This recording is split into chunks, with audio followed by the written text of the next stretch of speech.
첫 번째 키워드부터 볼까요? 네, 첫 번째 키워드는 섭섭대 신파로 정했습니다. 예, 굉장히 다른 두 단어인데 무슨 이야기입니까? 네, 현재 국회에서는 공수처법안 놓고 무제한 토론 필리버스터가 진행이 되고 있습니다. 지금 현재도. 그런데 토론자로 나섰던 민주당의 박범계 의원이 이 윤석열 검찰총장에 대해서 이런 언급을 했습니다. 직접 들어보시죠. 예,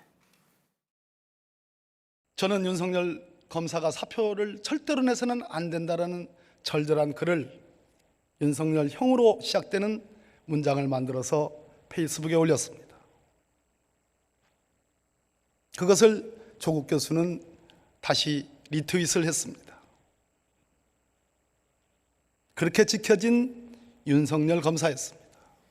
네, 박 의원은 저렇게 얘기를 하면서 윤 총장을 향해서 이렇게도 얘기를 했는데 서운합니다. 대단히 서운합니다. 섭섭합니다. 대단히 섭섭합니다. 라고 말했습니다. 예. 자, 그러니까 과거 이제 윤석열 총장이 댓글 수사 이후에 좌천됐을 때 이야기인 모양이군요. 네, 맞습니다. 이 판사 출신인 박 의원은 윤 총장과 사법연수원 동기인데 나이는 3살이 적습니다. 예.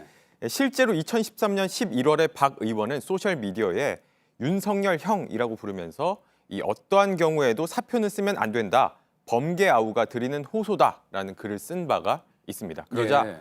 이 글을 조국 전 장관, 당시에는 교수였죠. 이 조 전 장관이 윤석열을 향한 박범계 호소라면서 자신의 소셜미디어에 저렇게 공유를 하는 일이 있었습니다.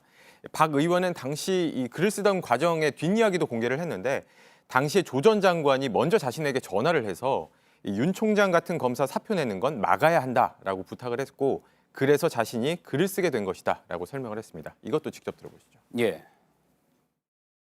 그래서 제가 페이스북에 사표를 만료하는 글을 쓰고자 한다고 얘기했습니다.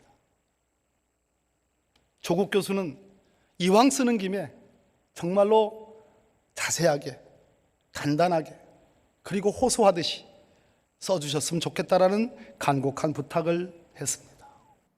예. 그러니까 이제 윤 총장이 어려울 때 본인과 또 조국 전 장관이 저렇게 지켜주려고 했는데 박범계 의원이 앞서 본 화면에서는 서운합니다, 섭섭합니다 계속 이야기를 했잖아요. 지금은 섭섭하다 뭐 이런 취지인 모양이군요. 네, 그렇습니다. 그런데 이 발언을 놓고 좀 비판하는 목소리도 나왔습니다. 최근에 동양대를 그만두고 활발하게 자신의 의견을 개진하고 있는 진중권 전 교수인데 자신의 소셜미디어에 이런 글을 썼습니다. 이 귀한 얘기를 왜 이 시점에 하느냐는 겁니다.